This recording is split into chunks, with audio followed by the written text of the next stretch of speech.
Welcome back to Rubbin'minds. Now we want to move on to entertainment interview, and speaking with us on Rubbin'minds today is Eedris Abdulkareem, Nigeria's musical icon. He's very notorious for being fearless and speaking truth to power. Welcome, Eedris. Welcome to the program. Thank you for having me. Good to see you. So let's take it back. Tell me, at what point did you discover that your path is to tell stories that sometimes could be risky via music? At what point did you discover that this was your path in life? Okay, that was back in military school when I was training to be a very good sharpshooter, and at the same time training to be the best ping pong player. At that time, I was playing for Kano State as a table tennis player, and I started having dreams of a gold microphone swinging towards me all the time, most importantly, whenever I'm sleeping. And I was confused. I didn't know what it was all about. So I asked my mom about it, and she told me that God wanted to use my voice to speak for the voiceless. And I must take that, passionately. I must take that as a religion, and I must take it passionately because it doesn't normally fall by. And the challenges that I will face is that I should learn to be contented when I take this kind of job as serious as possible as my career. So it's been from a long time, and that dream has been directing me to my destination, and I'm not surprised where I am today. To God be the glory. My responsibility basically is to use music to add value to the lives of people. When I was playing ping pong, I didn't really know much about music, but I was invited to the Soldiers Club and I saw people rapping for the first time. And I was like, wow, this is interesting, But at that moment, I get to understand that they were actually miming on other people's songs. So I decided to start writing stories at a tender age to speak for the voiceless. So if I'm saying something that is wrong, it's my responsibility to talk about it through music, whether anybody likes it or not. Interesting. I remember the Remedy days, the fun. Were you trying to, at that point in time, were you just having fun, or you were just trying to blow up? Because it was a big deal. Yeah, at that moment, I was just trying to create an edge for myself, get to be in the industry. And when the time comes, when I'm doing my thing, then I will switch to my call and start doing what God has asked me to come to do in this world. Do you sometimes regret the path that you've chosen, or the niche, the genre, if I would put it that way, that you've chosen? Do you think you might have been richer if you had chosen to just be very commercial with your music? Now, Fela Anikulapo says that music is not just for Mary. Music is a tool to speak for people. Music is a tool to fight corruption. So I'm a student of Fela Anikulapo, and I was very, very happy that God actually led me to my call, and I love what I'm doing. I have no regrets at all. Okay. We've seen the resurfacing of one of your very old songs, Nigeria. I'm sure you know the song I'm talking about. It has resurfaced on TikTok and on a lot of social media platforms. Why do you think that song has re-emerged? Why are people playing it again? Are you talking about the new song or Nigeria Jaga Jaga? Nigeria Jaga Jaga. Well, Nigeria Jaga Jaga will continue to be the second national anthem, whether anybody likes it or not. To be sincere, I'm a passionate Nigerian. I love this country so much. Truth is bitter, and people don't want you to speak the truth, I want to wake up one day I want to wake up one day and find out that Nigeria Jaga Jaga, the song, is no more relevant. I'll be so, so happy. I always pray to wake up one day and find out the song is no more relevant. And for the song not to be relevant anymore, then we need to start seeing development. We need to start seeing constant electricity. We need to start seeing real leadership. We need to start seeing, security. We need to start seeing our leaders taking security as priority in protecting the lives and property of, our citizens. All these things are not there. So until development come to Nigeria, that's when the song will not be relevant anymore. So I want to wake up in the morning and find out that the song is no more relevant. I mean, this is 24 years after, and the song is still relevant, sadly. Now, let's talk about your new song. It was tagged NTBB, not to be broadcasted, because it contravenes with certain sections of the Nigerian Broadcasting, Commission, the laws. However, there has been a lot of conversations around it, and one of those conversations is some people think that you took a direct swipe at a non-elected official. Is there a particular reason why you decided to take that route? Okay, I was inspired by Seyi Tinubu, to record this song. I saw a video where he was campaigning for his father and he was defending his father, saying that my father is the best president, my father is the greatest president. They are coming for my father, they are coming for my father.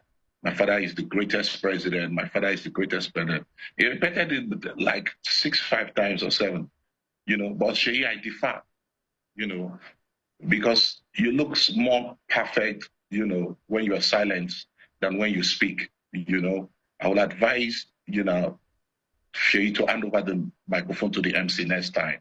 I mean, he lacks the charisma and purpose to express himself, telling the truth about, the true economic situation of Nigeria at the moment under his father's government. Tinubu is the best father to Seyi Tinubu, but he's the worst president to Nigeria. You know what I mean? He has empowered Seyi Tinubu as a son, but Nigerian youth don't have jobs, talk less of food to eat. The Nigerian youth can travel by road, because of kidnapping, So I asked Seyi Tinubu to travel by road, without insecurity, let him feel the pains, of ordinary citizens, Nigerian youth are just asking for basics, electricity, security, enabling economic policy, job creation, not palliatives. I mean palliatives, So I keep hearing people saying that why should I attack Seyi Tinubu personally? If Seyi Tinubu came to be part of politics, he talks about his father. He was defending his father. If he never talked about it, I wouldn't have recorded a song like that. So I am answering him, by, replying him with that video that he made. So if Seyi had kept quiet, I wouldn't have said anything directly to him. So that's it, my brother. So I'm inspired by Seyi Tinubu to record that song. Tinubu lied about fuel subsidy, lied about economic recovery, lied about fixing the naira, lied about a lot of things, So it's a saddening situation. And it's my responsibility to say it the way it is. If you listen to the song, there's nowhere you hear any insult. It's just basic fact of everything that his father has done through his policy. So you're saying that you did not directly insult Seyi Tinubu in any way or form? Tell me where you see it? Tell me where the insult is in the song. No, I'm just asking because some people are saying that there's a direct attack on a non-elected individual. Of course, because when I speak truth to you, you will see it as insult. Yeah. Truth is bitter. So when I speak the truth, you see it as insult. All right. Now, let's talk about the banning of the song. It seems like this is not the first time it's happening to you. This is the second time. Do you think it has made the song more popular? I mean, why would you ban a song that has that has no insult in it, that has just pinpointed the ills in the society, that has just talked about, the bad policy of the president, the bad policy under President Tinubu government. Let me tell you a few things.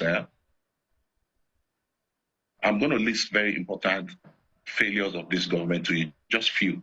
One, increase in petroleum price. Tinubu increased the price of petroleum by 300% after announcing the withdrawal of subsidy. Two, inflation. Prices of goods keep increasing. CBN keep raising interest rates to combat inflation, but they keep failing, to tackle it. Three, hunger. The level of hunger, has skyrocketed. Broken away, or the promises, it's a saddened situation. The using palliative to address the situation is not a solution. Four, reduction of purchasing power. The high inflation has affected purchasing power of Nigerians. People can't even buy anything. Salary is 70,000 naira, and that salary is not enough for you to pay for electricity in 1 month.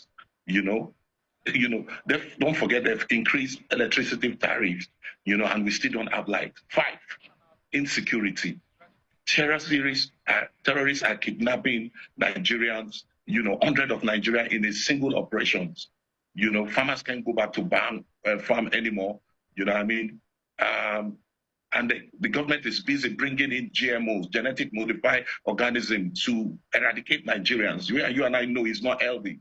Instead of you sending your security agent to go into the forest to, clear these terrorists. Six, increase in transportation. The high cost of petroleum automatically affected, transportation. Seven, devaluation of Naira. The devaluation of Naira has brought in many disadvantages for a country, that relies, on imports. Eight, poverty and reduction in wealth. Many people have been thrown into poverty, in just 2 years. The wealth of others have been reduced because of devaluation of Naira under this government, Yeah. Nine, high cost.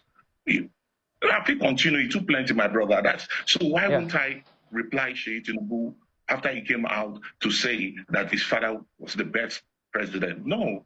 So sorry, your father isn't the best president. People are dying. People are crying. People are jumping into lagoon. So Seyi, my message to you is tell your daddy, tell your father that this is the reality of Nigerians. Nigerians are dying. You've never witnessed poverty in your life before. You travel with private jet all the time. So please tell your dad. And if you want to know how truly this is, go out without your security. Go to, what's it called? Yaba. Board a bus that is going to Benin and follow through the Ore Road and feel the pains of Nigeria. What I mean? Eedris, yes, there have also been unconfirmed reports that you were offered about 200 million to sort of silence this particular song. How true are these unconfirmed reports online? Okay, so I've been through this road before. I know how they play their tricks, So 2 days ago, I received a call while I was in the car, driving home. And the person was like, hello, I'm Honorable. He called his name so quickly. And I asked him, you said Honorable what?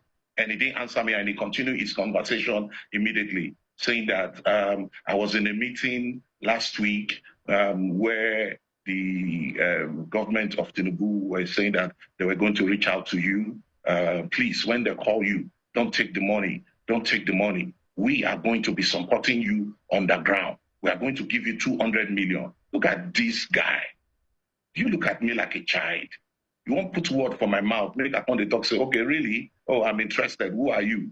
So then later on, you play my audio conversation out for people to say, look at the person that is fighting corruption. My brother, I've lived my life 3 decades. If I wanted to be a billionaire, I would be praising these people. You know what I mean? So I am not interested in that. My responsibility is to have a better Nigeria.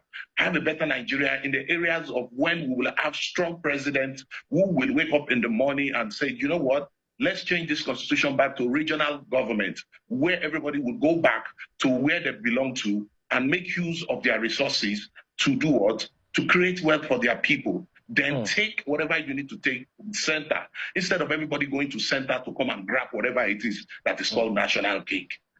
Okay, secondly, remove all these judiciary criminals. Whether you like it or not, they are criminals, because the poor people, last hope should be the judiciary. But unfortunately, the judiciary is cash and carry. So my brother, there is problem. There's problem in the land. People are dying. People are killing themselves. People are committing suicide. So the best person who gave me the opportunity to be able to record this song and inspire this song is Seyi Tinubu, because he came out to defend his father. So I need to send the message back to him to go and tell his father that, listen, there's problem. People are dying. There's hunger in the land. There's corruption in the land. The government has been borrowing too much money. What are you doing with all the monies? We don't know. Allegedly, we're hearing different stories that is going up and down. Is it the Natasha story you want to talk about? Or the state of emergency in River State? For goodness sake, there are kidnappers in Castinas, killing people, kidnapping people in Kebbi State, every Kaduna State, all part of Northeast. There is no state of emergency. Why state of emergency? Why removing a elected governor? It is obvious you guys are interested in River State and you want to grab it for yourself. So my brother, there's problem. I don't know how to say to be diplomatic about the truth. I'll tell you to your face whether you like it or not. I have a problem with that.